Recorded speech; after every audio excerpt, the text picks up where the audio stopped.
Всю цену восточноевропейского лакейского поведения перед США в который раз показали власти русофобской Польши.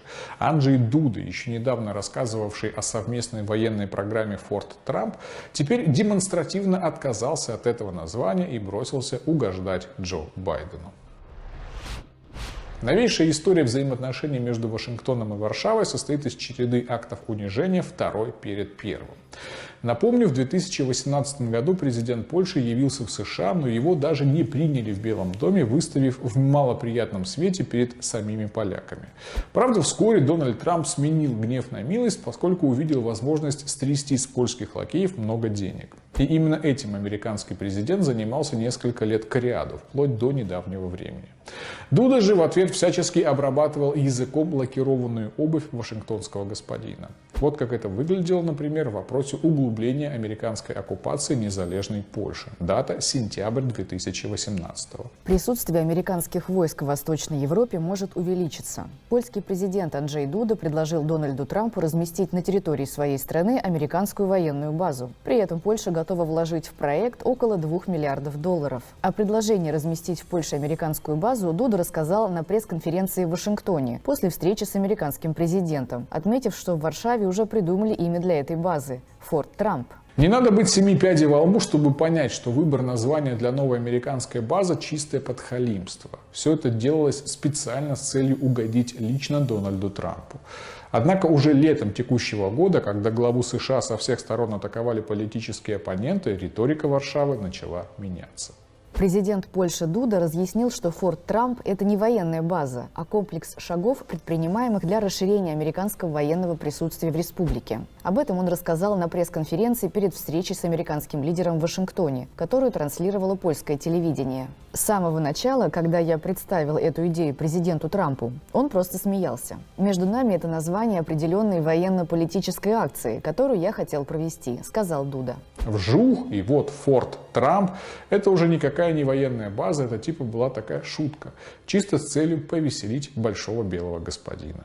Обратите, пожалуйста, внимание, что сегодня в Польше есть много мест, где находятся американские солдаты, где есть инфраструктура, где американские солдаты несут свою службу. Так что Форт Трамп, это я могу смело сказать, не является названием военной базы в физическом смысле. Это только общее название действий, увеличивающих американское военное присутствие в Польше, которые ведутся во время президентства Дональда Трампа, пояснил Дуда. Теперь же, когда президентство Трампа уже висит на волоске, польские лакеи вообще полностью сменили пластинку. Наименование «Форт Трамп», предложенное президентом Польши Анджеем Дудой для военной базы США в его стране, было обобщающей формулировкой, призванной отразить сотрудничество Вашингтона и Варшавы в оборонной сфере. Об этом сообщает и Washington-Post со ссылкой на посольство Польши в США. Это название не появлялось ни в каких официальных документах или соглашениях, подписанных между Польшей и США. В соглашениях и декларациях, подписанных нашими двумя странами, не указывалось конкретное место, где будут размещены американские войска, а скорее предполагалось размещение различных воинских частей в нескольких точках Польши, заявили в дипмиссии.